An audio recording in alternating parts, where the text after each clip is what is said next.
you, Alan. Good afternoon. You're all feeling a bit hot by the end of the day, but I'll try and not put you to sleep. So if I see you nodding off, I'll try and change my pace. What you can do is, if to avoid going to sleep, you can think about how to improve my slides. Okay, so what I'm going to be talking about is a style of automated testing which Joshua Kirievsky called Storytests, and the notion called story-test-driven development. So it applies the ideas of test-driven development at a level of the overall system, and the focus of it changes somewhat. So what I'm going to do is kind of give a bit of a motivation and a bit of a history, and by the end of it, I'm going to show you something of the Fit library that I released actually yesterday. So let us make our way through it. So I run my own company, and I do work in story testing mainly, and I'm very interested in looking at where does this approach work and where does it not. And so I'm going to be visiting a few companies in London to see how they're going with using Fit library. Okay, so some of the themes that I just want to skip through. I'm not going to go through all of the points here. If you want me to return to them later, I'm happy to do so.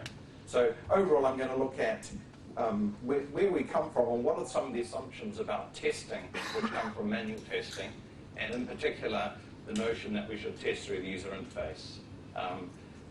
A little bit about record and playback, and we've actually just seen a system which provides a good solution to record and playback. Look at, very briefly, at test-driven development. And then I'm going to go on and look at Fit and Fit library, look at some of the shortcomings of Fit, and then Fit library as it was, and then show how I've kind of dealt with some of those things. This is an ongoing process, of course, and also I'll finish up and look at some of the issues that remain, some of the challenges. So overall, I'm looking at bringing together automated testing, detailed requirements, and supporting domain-driven design. And so my kind of claim, which I have no evidence for whatsoever, is that by bringing together, thinking about the domain, thinking about what the requirements are, and writing them in a form which can drive development, means that we have less redundancy and that we have a common way of talking about what a system should do, verifying that it's done it, and providing a way of communication between the various people involved. So some of the, I'm not sure if you could read that, but just I thought there's a gravity wall, a graffiti wall with some of the things that I think are kind of relevant here, such as trying to get fast feedback. And we'll see that by having BAs, product managers and all, working with quality assurance people on writing story tests, I've often seen that some of the thinking early on, there's very quick feedback because people are starting to write examples and realize that further understanding is needed.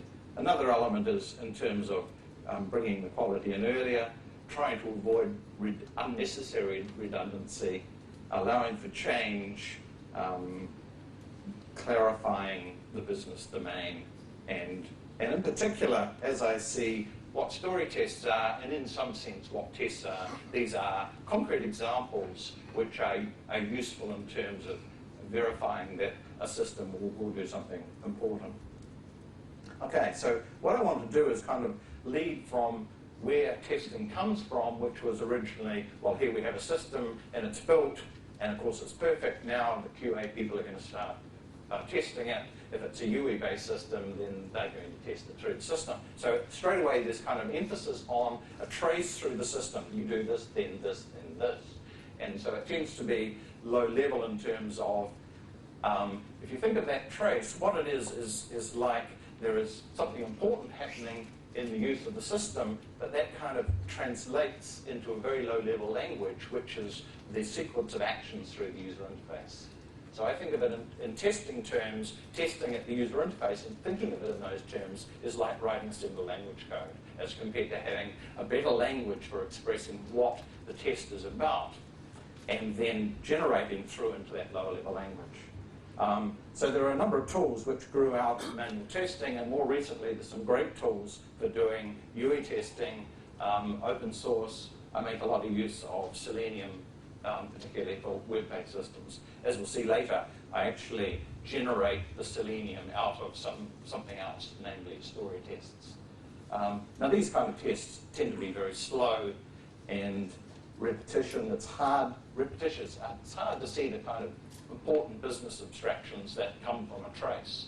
And traces naturally don't lead you to think about what are the business rules that underlie what happened. And so an important thing we'll see is in developing story tests is to focus on different elements of the domain and often clarify things around calculation rules and constraint rules which are not explicitly end-to-end, but focus on specific elements of the domain. Now, how many of you here are familiar with, domain-driven design? Okay, and how many of you use fitness and fit library? Okay, a few people, great. Okay, so as we'll go through, we'll see that I'm strongly influenced by domain-driven design as a way of thinking about story tests, and many of the ideas of that kind of pass directly into the form of story tests.